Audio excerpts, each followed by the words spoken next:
అన్న నమస్తేనే. ఎందుకు రైతులు ధర్నా చేసేంత స్థాయికి వచ్చింది?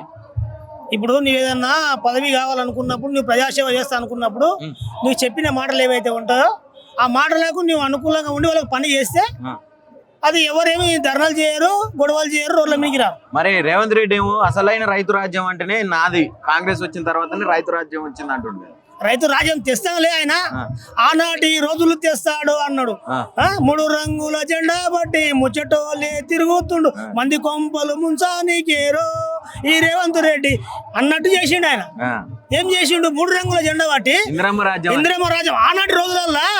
ఇప్పుడు మన మందు బస్సులకు పోతే చెప్పులు పెడుతుంటే ఈ జనాలకు తెలివిలేకేసిండ్రు. ఆల్రెడీ ఒకటి చెప్పిండు, రేవంత్ రెడ్డి చెప్పిండు, ఆనాటి రోజులు తెస్తా అన్నాడు, తెచ్చిండు. వీళ్ళు ఏం చేసిండ్రు? జనాలకు రోగము ఎట్లా తక్కువ అవుతుంది, డాక్టర్ ఏం చెప్తే రోగి అదే నమ్ముతాడు. వాళ్ళకి నిజాలు చెప్తే నమ్మరు, అబద్ధాలు చెప్తే నమ్ముతారు. నేను అలా చెప్తున్నా, వాళ్ళు నమ్ముతున్నారు, వేయించుకున్నా వాళ్ళు అంటున్నాడు. అంటే ఆయన తప్పేం లేదు ఈ విషయంలో. అంటే ఆయన బరాబర్ చెప్పి చేపించుకున్నాడు. అంటే వీళ్ళకి తెలివి ఉండాలి. అంటే ఇప్పుడు రోడ్ల మీదకి ఎవరు వచ్చిర్రు? జనాలే వచ్చిర్రు, రైతులే వచ్చిర్రు. ఆ రోజు మీరే వేసిర్రు, మీరే వచ్చిర్రు. ఇప్పుడు ఎవరు కాపాడాలని? నాదేం సంబంధం లేదంటాడు. నేను చిత్త చేస్తాడు ఓళ్ళంటే రెడ్డిలల్లా. మా గరీబ్ వాళ్ళు ఉంటే రెడ్డిలల్లా బయట కూర్చొని పెడతాం, బలిసిన ఉంటే లోపల కూర్చొని పెడతాం అన్నాడు. ఇవన్నీ ఈయన కూడా వాడంతా ఏది మిమిక్రీ చేసి జనాలకు ఈ 2000 ఉన్నదేమో 4000, 3000 ఉన్న పింఛన్ ఏమో 6000, ఇంటికాడ ఉన్న అక్కకేమో 2500, అత్తకేమో 3000. ఇవన్నీ పిట్టకథలు చెప్పినాడు. పిట్టకథల రేవంత్ రెడ్డి. ఈయన పేరు రేవంత్ రెడ్డి కాదు. మొన్న హైదరాబాద్ వచ్చినందుకు ఏం పేరు వచ్చింది? మూసిరెడ్డి. Very good. మూసిరెడ్డి ఆయన రేవంత్ రెడ్డి కాదు. ఆయన అన్ని దొంగ మాటలు. ఇంకొకటి, రాజకీయ నాయకుడు ఎట్లుండాలి? ముందు ఏదో నేను బురద పూసుకున్నాలా, బాయిల దుంకలు అన్నట్లు చేసి కింద మీనా వాడి అది ఇది చేసి దొంగలు ఇంగలని మొత్తం లంగశాతాలు చేసి గెలిచినాక నీకు రాజా సీట్ ఇచ్చారు, రాజు పరిపాలించే సీట్ నీకు ఇచ్చిండ్రుగా రాష్ట్రంలో. ముఖ్యమంత్రి అంటే ఒక రాజువే. నువ్వు ఎట్లా మాట్లాడాలి? అంతకుముందు లంగ మాటలు మాట్లాడినావు, సరే పోనీ అని జనాలు నీకు అధికారం ఇచ్చినప్పుడు ఎట్లా మాట్లాడాలి? అయ్యింది అయిపోయింది భయ్, ఇప్పటి నుంచి మంచిగా ఉందా భయ్, ఇది పని చేసుకోవాలని చెప్పాలా? అది ఏడుంది? ఇప్పుడున్న ఏడ చేస్తుండు. ఇప్పుడున్న యువతని ఎట్లా రెచ్చగొడుతుండు? కొన్ని పేగులు తీయరా, కొన్ని ముడ్డికి కారం పెట్టరా, నీవు పోయి ముడ్డికి అడుగురా, ఇదేందే? ఇదే మాటలు. నువ్వు ముఖ్యమంత్రి, ఇదివరకు ఎంతమంది ముఖ్యమంత్రులు ఉన్నారో ఎవరన్నా ఇట్లా వల్గర్ గా మాట్లాడిర్రా? కానీ ఇప్పుడు ఆయన ముఖ్యంగా ఏమన్నాడంటే ఇట్లాంటి భాష మాట్లాడుతున్నారు కాబట్టి మొన్న భువనగిరి బీఆర్ఎస్ పార్టీ కార్యాలయం మీద కూడా ఒక దాడి జరిగింది. ఎవరు చేసిన దాడి? కాంగ్రెస్ వాళ్ళు చేసి మరి రెచ్చగొడుతున్నాడు.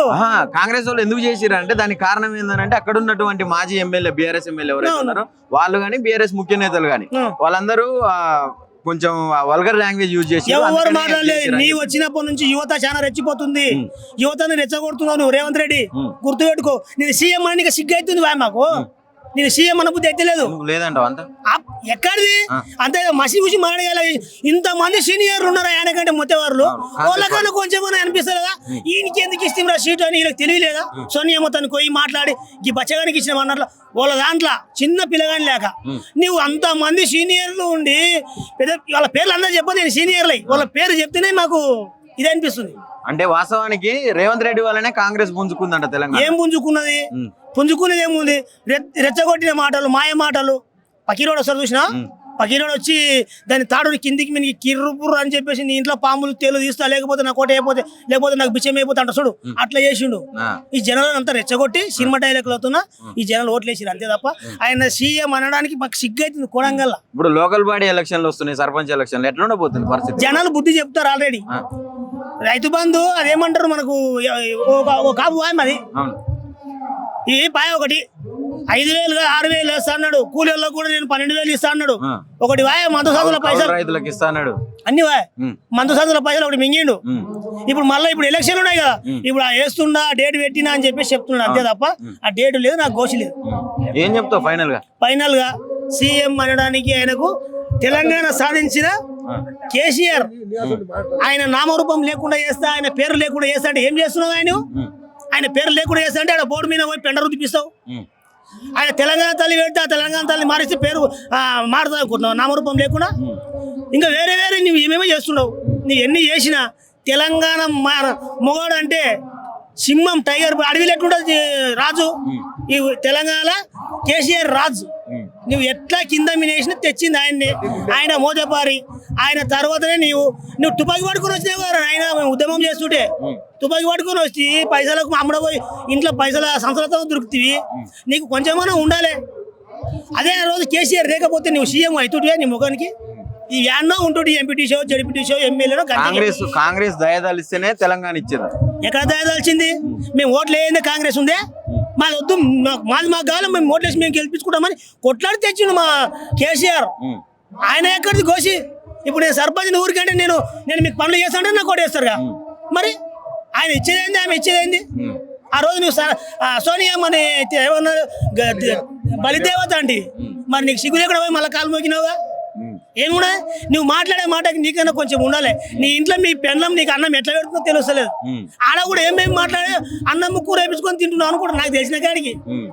మాట మాట్లాడితే మనిషి కుట్టినాక మాట మాట్లాడితే ఒక తరికే ఉండాలి, నమ్మాలి, అవతల వ్యక్తి నమ్మాలి. నీ ఏం చేస్తానో ఏడున్నది.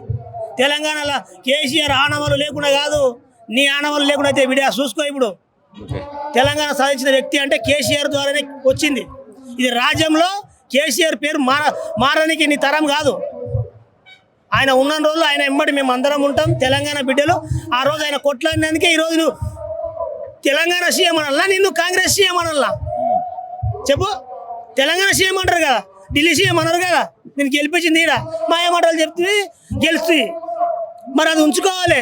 ఓని బొంద పెడతావు, నీ నరుకుతావు, నీ కారం పెడతావు, ఏం పెడతావు నువ్వు కోసి. నీది ఇంకా విడియా ఇంకా 3 సంవత్సరాలు అయిపోయి దగ్గరకు వస్తుంది. ఈ సర్పంచ్ ఎలక్షన్లలో, ఎంపీటీసీ ఎలక్షన్లలో, వార్డు మెంబర్లలో నీకు సంగతి తెలుస్తుంది. నీవు మాట్లాడే మాటలకు పిల్లలు రెచ్చిపోయి ఏడబడతాడా టీఆర్ఎస్ యువకుల మీద దాడి చేస్తున్నారు. మేము ఈయన ప్రభుత్వం 10 సంవత్సరాలు పరిపాలించినప్పుడు మేము అట్లా చేసినామా? మీరేమన్నా ఇట్లా మాట్లాడినప్పుడు మీడియాలో యూట్యూబ్లో మీరు మాట్లాడినప్పుడు మేము ఎప్పుడన్నా అట్లా చేసినామా? ఈడ లక్కచారులో సింగర్ నరసింహన్ అంట, వాళ్ళిద్దరు బాబామ్మలు, ఒకడు అద్దలు పెట్టుకుంటాడు, ఒకడేమో మామూలుగా ఉంటాడు బుడ. కేటీఆర్ను పట్టుకొని ఆయన చదివేంత, ఆయన తెలివేంత, ఆయనను పట్టుకొని ఈయన లెక్క ఎంత ఉన్నది ఈడి. అరే కేటీఆర్, అరే రామన్న, అరే రామా ఇట్లా మాట్లాడుతున్నాడు. దేనికైనా కత్తి పట్టుకున్నాడు కత్తితోనే పోతాడు, కొట్టినోడు కొట్టుతోనే దెబ్బతింటాడు. అది గుర్తు పెట్టుకొని మాట్లాడాలి. పెద్దవాళ్ళని మర్యాద ఇచ్చి మాట్లాడు. ఇప్పుడు నువ్వు మాట్లాడినట్లు ఇప్పుడు మీ నాయకులను రేవంత్ రెడ్డిని అరే తోరే అంటే పద్ధతి మాకు నేర్పలే కేసీఆర్. అట్లా అది గుర్తుపెట్టుకో. ఎవరైనా సరే లాంగ్వేజ్ మంచిగా మాట్లాడు, పని చేయకపోతే నిలది. పెద్దలను పట్టుకొని నీ లెక్కెంత, నీ బతికెంతరా బాబు? నువ్వు అట్లా మాట్లాడడం పద్ధతి కాదు. సింగర్ నరసింహ మాట్లాడతాడు ఇట్లా, అది పద్ధతి కాదని మేము ఈ మీడియా ద్వారా హెచ్చరిస్తున్నాము, చెబుతున్నాం. మేము కూడా రెచ్చిపోతాం. లెక్క మీద మాట్లాడు, పెద్దవాళ్ళని మర్యాద ఇచ్చి మాట్లాడు. రేవంత్ రెడ్డిని కూడా మేము అరే తోరే అంటున్నామా? అంటలేము కదా, పద్ధతి కాదు.